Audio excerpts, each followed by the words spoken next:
Essa história começa há muito tempo, antes que os consoles invadissem as casas. No início da década de 80, em uma cidade dos Estados Unidos, o pânico começou a se espalhar quando ocorreu uma série de mortes violentas. As vítimas haviam sido brutalmente torturadas e assassinadas, e o responsável sempre deixava as iniciais TD escritas na parede com sangue. Além disso, a polícia não tinha nenhuma pista. O massacre mais brutal ocorreu em uma casa onde 6 pessoas morreram e apenas uma sobreviveu, gravemente ferida. Seu testemunho foi assustador. Alegou ter sido atacado por um pequeno urso de pelúcia coberto de sangue, com um sorriso macabro cheio de presas e chamas saindo de seus olhos. Em sua cabeça tinha uma espécie de antena com uma pedra vermelha e agia como um louco, pulando de um lado para o outro. A polícia descartou seu testemunho e foi internado em um hospital psiquiátrico. Dias depois, tirou sua própria vida. Um boato começou a se espalhar pela cidade de que o responsável pelos crimes não era um psicopata, mas sim uma entidade demoníaca, e todos se trancavam em suas casas assim que o sol se punha. Uma noite, uma patrulha policial encontrou em um beco os restos de um corpo massacrado, e alguns metros depois, uma figura escrevendo as iniciais TD com sangue na parede. Foram atrás dele e conseguiram persegui-lo, graças ao rastro de sangue que deixou até a periferia da cidade, onde se escondeu no cemitério.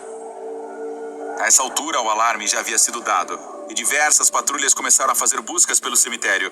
O repórter de um jornal local também apareceu e foi autorizado a acompanhar uma dupla de policiais. Depois de um longo tempo dando voltas e ouvindo estranhos ruídos, de repente um dos policiais caiu no chão, com a voz abafada pelo jorro de sangue que saía de sua garganta. Enquanto o outro policial ajudava seu parceiro, o jornalista reagiu rapidamente com sua câmera e tirou uma foto no escuro. Quando mais tarde a revelou em seu laboratório, não podia acreditar no que via. Um pequeno urso de pelúcia aparecia em pé sob um túmulo, segurando em sua mão um machado manchado de sangue. A imagem confirmava a descrição dada na época pela vítima anterior. E quando foi publicada na imprensa, as pessoas ficaram histéricas. Já não bastava fechar as portas e janelas. Usavam rosários, incensos, água benta e qualquer outro objeto religioso que valesse a pena usar para se proteger daquele ser demoníaco. Se aglomeravam para perguntar ao sacerdote o que poderiam fazer diante de tal ameaça, e o mesmo contestava que a única salvação era a fé. Foi convocada uma vigília de preces e orações que durou ininterruptamente por vários dias.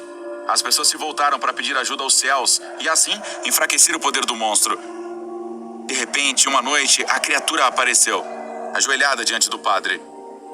Sangue e chamas saíam de seus olhos mais ferozmente do que nunca, e seus gritos desesperados tentavam calar as orações do povo. O padre reuniu coragem para se colocar à frente dele.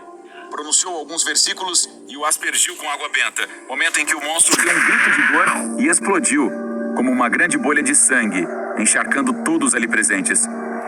Por fim, a maldição havia acabado.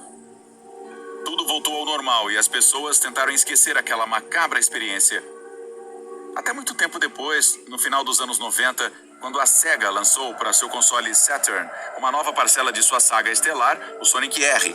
Se tratava de um revolucionário jogo de corrida tridimensional, que incluía alguns personagens secretos que poderiam ser desbloqueados como recompensas.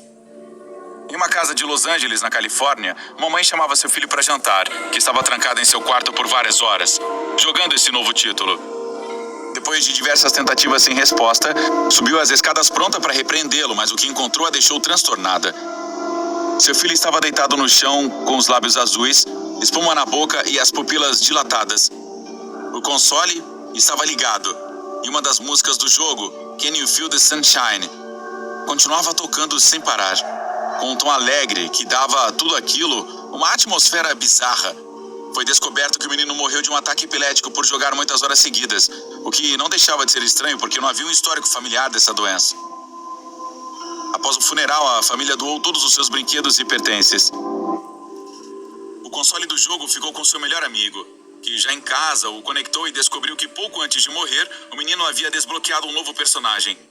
Se chamava Tails Doll, a versão sombria de um dos personagens principais do jogo, que tinha aspecto de um bicho de pelúcia e uma antena com uma luz vermelha na cabeça.